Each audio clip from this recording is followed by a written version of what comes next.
माँ चली अमेरिका। निधि का नेचर बचपन से ही शर्मीला था। वो ना ज्यादा लोगों से बात करना पसंद करती और ना ही ज्यादा मिलना जुलना। निधि ये पैसे ले जरा और बाजार से चीनी तो ले आ। नहीं माँ, मुझे शर्म आती है, आप चले जाओ ना।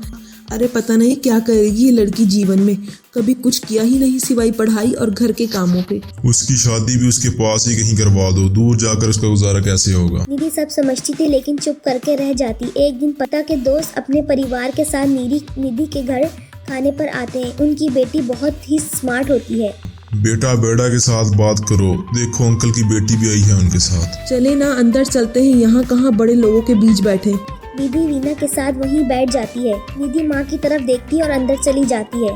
वैसे मैंने ना अपना चैनल खोला है, तुम सब्सक्राइब करना। भट्टी टून यूट्यूब चैनल की बात कर रही हो। ये देखो, ये सारे लोगों के सामने तुम कैसे इतना बोल लेती हो। निधि सीधी सादी सी थी। इसकी शादी हो जाती है राकेश से। राकेश एक स्मार्ट लड़का था। इसे घूमना फिरना पसंद था, लेकिन निधि का शर्मीलापन वो समझ जाता था। ये घर से बाहर क्यों नहीं निकलती? लोगों से मिला जुला करो, तभी तो पता चलेगा ना कि दुनिया कैसी है। मुझे तो इतनी शर्म आती है। क्या करना है पता करके शादी से पहले पापा, और अब आप ठीक है ना। मुझे ज्यादा दुनियादारी में नहीं पड़ना। निधि की जिंदगी ठीक ठाक चल रही थी। इसके 2 लड़के होते हैं, दोनों को वो पढ़ाई लिखाती है, उनका ख्याल रखती है। दीदी 25 साल हो गए हैं शादी को, दोनों बच्चे सेटल हैं। हम लोगों ने शहर में 2 मकान भी ले लिए हैं। दोनों की शादी वक्त का पता ही नहीं चला कैसे गुजर गया। ये तो है, मैं खुश हूँ। जिम्मेदारी आती रहे, मैं निभाती रहूँ, और क्या चाहिए। मैंने सोचा है कि अब हम लोग अमेरिका जाकर रहेंगे।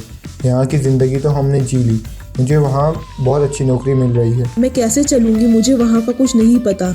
आप तो जानते हैं ना कि मैं घर से बाहर कम निकलती हूँ। अरे तो क्या हुआ, वहाँ ये घर में ही रहना है ना, मैं हूँ ना, नौकरी करूँगा। मान जाती है और पति के साथ अमेरिका चली जाती है। माँ, तुम्हारी बहू को बच्चा होने वाला है, तो क्या तुम 2 महीने के लिए यहाँ आ सकती हो? मुझे तुम्हारी ज़रूरत है, मैं टिकट भेज देता हूँ। माँ पर अब मैं आऊँगी कैसे? पापा से बात करती हूँ। क्या माँ पर? देखो माँ, प्लीज़ अब बहाना मत बनाना। तुम जानती हो ना, इस वक्त में किसी पर भरोसा नहीं कर सकता। निधि पति को सारी बात बताती है। आने जाने में बड़ा खर्च हो जाएगा, ऊपर से मुझे यहाँ छुट्टी नहीं मिलेगी। बहू पर वक्त ऐसा है कि तुमको जाना ही पड़ेगा।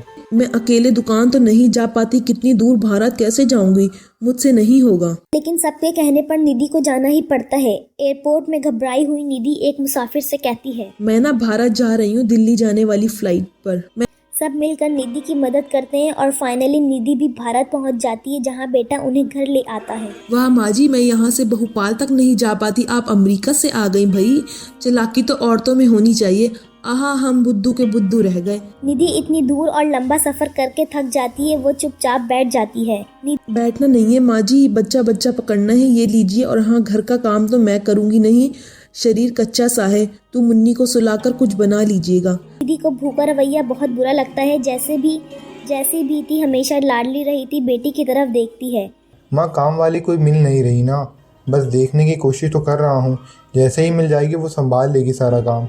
अरे कैसी बात कर रहे हो, चुप। अरे कैसी बात कर रहे हो, जब पहले मैंने कहा था कि अमेरिका से उनकी टिकट में जो पैसा खर्च कर रहे हो, इतना मैं नौकरानी रख लूं तो नहीं। मेरी बात पर विश्वास नहीं था कि कोई मेरे बच्चे को अच्छे से नहीं संभालेगा। अब उनका भी खर्चा और नौकरानी का भी। अरे ना जी ना, मैं नहीं संभाल सकती। जैसे तैसे वो 2 महीने रहकर वापस अमेरिका चली जाती है, लेकिन वहाँ जाती ही जैसे राकेश उसे देखता है, उसके गले लग जाती है। क्या हालत बना रखी है निधि, कैसी लग रही हो? खाना नहीं खाती थी क्या हो गया?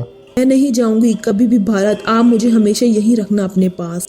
तुम्हारी माँ की चुष्टा करके तुमने भेजा है ना, मुझे पता होता तो मैं अपनी बीवी को कभी तुम्हारे पास नहीं भेजता।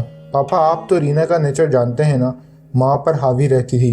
अब मैं तो ऑफिस चला जाता था, रीमा माँ पर जुल्म करती है, और माँ भी इतनी सीधी है कि चुपचाप सहती रहती है। मुझे माफ़ कर दीजिए पिताजी। क्या प्यार दिलार के साथ अपनी निधि को संभालने में लग जाता है, लेकिन कहते हैं ना, वक्त हमेशा एक सा नहीं रहता। अमेरिका में ही राकेश की भर्ती हो जाती है और निधि अकेली रह जाती है। बड़ा बेटा कहता है, भारत चलो ना, हम लोग साथ रहेंगे। निधि को जैसे ही वो सब सीन याद आते हैं, वो परेशान हो जाती है। समझ में नहीं आता कि पति के बिना अपने जीवन कैसे चलाएगी।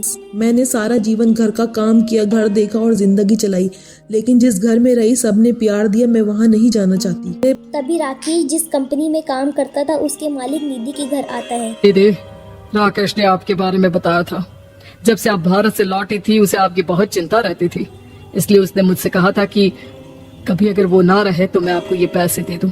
और हाँ, हम लोगों की कंपनी में आपके लिए नौकरी भी है। निधि पति के पैसे देखकर मन में तसल्ली करती है और नौकरी के लिए हाँ कर देती है। पागल है क्या माँ? कैसे नौकरी करोगी? ये अमेरिका है, दिल्ली नहीं। वहाँ तो तुम घर से निकल भी नहीं पाती थी, यहाँ कैसे?